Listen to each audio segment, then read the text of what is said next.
इस दिन लोगों ने कुरान पाक तर्जुमे के साथ पढ़ना शुरू कर दिया। तफसीर कौन पढ़ेगा? तुम्हारा बाप पढ़ेगा। शान नुज़ुल कौन पढ़ेगा? तुम्हारा बाप पढ़ेगा। सिर्फ तर्जुमा लेकर के इसलिए तो तुम वहाबी बन के बैठे हो।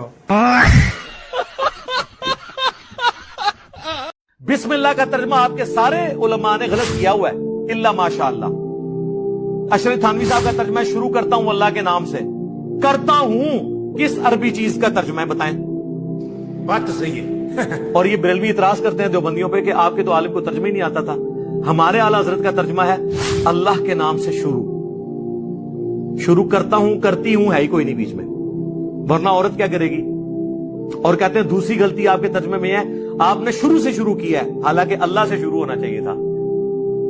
सबसे बेस्ट तर्जुमा किया है इमाम अहमद बरेलवी साहब। हाफिज इब्न कसीर की तफसीर कुरान कहते हैं कि हज़रत हुज़ैफा रज़ियल्लाहु ताला अन्हु जिन्हें इब्नुल यमान कहा जाता है, उनसे रिवायत है कि अल्लाह के नबी अल्लाह के रसूल सल्लल्लाहु अलैहि वसल्लम ने इरशाद फरमाया कि लोगों, मुझे अपनी कौम पर, अपनी उम्मत पर उस शख्स का खौफ है, उस शख्स के बारे में मैं अंदेशा जाहिर करता हूँ कि जो कुरान की खूब तिलावत करेगा, कुरान को खूब पढ़ेगा। और कुरान पढ़ने का नतीजा क्या होगा आगे फरमाते हत्ता इज़ा रवियत बहजतु अलैहि, कि कुरान पढ़ने से उनकी कुरान की जो रौनक है उनके चेहरों से जाहिर होने लगेंगी, उनके चेहरे बज़ाहिर रोशन नजर आने लगेंगे और उनके चेहरों से जाहिर होगा कि देखिए ये कारी कुरान है। बड़े सवार के कुरान पढ़ेंगे, बड़ी खूबी के साथ कुरान पढ़ेंगे और नतीजा ये होगा कि उनको देख कर लोग कहेंगे कि देखिए साहब ये कारी कुरान है। और वो लोग फिर इस्लाम की चादर को भी ओढ़ लेंगे। वो शख्स ऐसा होगा कि जो इस्लाम की चादर को भी ओढ़ लेगा, गोया सर से पैर तक वो सरापा इस्लाम में ढला हुआ नजर आएगा। अब अंदाजा लगाइए ऐसे शख्स के बारे में आप कैसे शुबा कर सकते हैं कि जो कुरान का बेहतरीन कारी हो, कुरान पढ़ने की और कुरान की तिलावत उसके चेहरे से जाहिर होती हो, लेकिन होगा ये कि अल्लाह का इरादा गालिब आ जाएगा और अल्लाह उस शख्स को अचानक गुमराह फरमा देगा। और फिर आगे क्या करेगा वो शख्स? और इस्लाम की जो चादर उसने ओढ़ रखी थी उसको अपने पशे पुष्ट डाल देगा, अपने पीठ के पीछे फेंक देगा, इस्लाम को छोड़ देगा। तो ये गुमराह होने की वजह क्या होगी उसकी? कुरान पढ़ने वाला गुमराह क्यों होगा? कि उसके गुमराह होने की वजह ये होगी वसाला जारिही बिसैफ व रमाहु बिशिर्क, वजह यह होगी कि वो अपने पड़ोसी, मुसलमान पड़ोसी पे तलवार खींच लेगा और अपने पड़ोसी पर शिर्क की तोहमतें लगाना शुरू कर देगा। कहने लगेगा तू मुशरिक है, मुसलमानों को मुशरिक कहना शुरू कर देगा। आप तसव्वुर कीजिए आज यही हो रहा है कि नहीं हो रहा है। जो औलिया इकराम के मानने वाले उनको मुशरिक कहा जा रहा है। इसलिए हम पर कहते हो कि जिहाद करो इनसे, और आपने बहुत सारी दहशतगर्द तंजीमें तक बना रखी है। आज मज़ारात औलिया को आप उड़ा रहे हैं। आप तसव्वुर कीजिए ये हदीस किन पर सादिक आ रही है? उन औलिया इकराम की मज़ारात को उड़ाया जा रहा है कि जिनके सबब से, जिनके जरिए से इस्लाम हम तक पहुंचा है। अहले इस्लाम का जिनके ऊपर एहसान अजीम है, अगर वो ज़ाते आज ना होती हम तक इस्लाम ना पहुंचता। मगर हम उनको मानते हैं, हम उनका एहतराम और इज्जत करते हैं। इस बुनियाद पर हमें मुशरिक कहा जाता है, हम पे तलवारें खींची जाती है, हमें बंदूक की नोक पे लिया जाता है। और अल मरमियो अबी रामी रावी हज़रत हुज़ैफा कहते हैं कि पूछा गया, मैंने पूछा कि अल्लाह के नबी शिर्क का हकदार कौन होगा? हकीकत में मुशरिक कौन होगा? अल्लाह के नबी जो मुसलमानों को मुशरिक कह रहा है, मुसलमानों को शिर्क के फतवे दे रहा है, वो मुशरिक होगा, या जिनको फतवा दिया जा रहा है वो मुशरिक होंगे? आका ने क्या इरशाद फरमाया? काला बल रामी, आका ने फरमाया कि वही पक्का मुशरिक होगा जो खुद मुसलमानों को मुशरिक कह रहा होगा। जो लोगों को मुशरिक कह रहा है, जो जमात हक्का को मुशरिक कहेगा और शिर्क की तोहमतें लगाएगा, वो खुद पक्का मुशरिक होगा। तो अब हम इनको मुशरिक नहीं कह रहे हैं, हम इनको काफिर नहीं कह रहे हैं। ये नबी पाक सल्लल्लाहु अलैहि वसल्लम कह रहे हैं कि तुम खुद काफिर हो जाते हो, तुम खुद मुशरिक हो जाते हो। इसलिए आज का मौजू क्या है? वो हमें मुशरिक कहकर खुद मुशरिक हो गया। हाफिज इब्न कसीर इस हदीस को लिखने के बाद कहते हैं इसनाद जय्यद, इसकी सनद जय्यद है।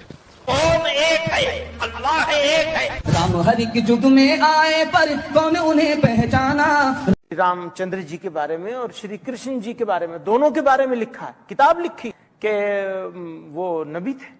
राम जी को हम लोग वली मानते हैं, जैसे ख्वाजा अजमेरी को वली मानते हैं, कुतुबुद्दीन बख्तियारी को वली मानते हैं, उसी तरह राम को भी वली मानते हैं, कृष्ण को भी वली। मैं तो स्पेशली मंदिर देखने के लिए आऊँ, यहाँ हिंदुओं से भी मैं मिला हूँ। बिल्कुल, और वो बड़ी तारीफ करते हैं यहाँ के। कोई मजहबी तासुब नहीं। अभी हम मंदिर की विजिट करते हैं, आप देख रहे हैं काली मंदिर की क्या तारीफ है। यहाँ के वो पंडित जी को बुलाएं। उन्होंने गौतम बुद्ध के बारे में लिखा है कि मेरा ये गुमान है कि वो भी अल्लाह के नबी थे। एक मौलवी साहब ने तर्जुमा किया, ए अल्लाह हमें सीधा रास्ता दिखा। मौलवी साहब क्या कह रहे हैं? हमें सीधा रास्ता दिखा। और आला हजरत सुभान अल्लाह अजीमुल बरकत माशाअल्लाह मुजद्दिदे मिल्लत इमाम इश्क व मोहब्बत सुभान अल्लाह अहमद रजा खान जिंदाबाद, सुन्नियों की जान जिंदाबाद, हक्कानियत की पहचान जिंदाबाद, सर से पैर तक पक्का पठान माशाअल्लाह, वाह वाह वाह वाह, सुभान अल्लाह। डुप्लीकेट नहीं, ओरिजिनल इमाम अहमद रजा खान सुभान अल्लाह। उन्होंने तर्जुमा किया, ए अल्लाह हमें सीधे रास्ते पर चला। अमूल साहब क्या कह रहे हैं? हमको सीधा रास्ता दिखा। वो देखने की दुआ कर रहे हैं, ये चलने की दुआ कर रहे हैं। सुभान अल्लाह। इतने बड़े मौलवी को देखने की जरूरत है। हम सुन्नियों को सीधा रास्ता देखने की जरूरत नहीं। हमने नबी देखा, सिद्दीक देखा, फारूक देखा, गनी देखा, अली देखा, गौस देखा, ख्वाजा देखा, अल्लाह का फजल रहमान की सूरत में देखा।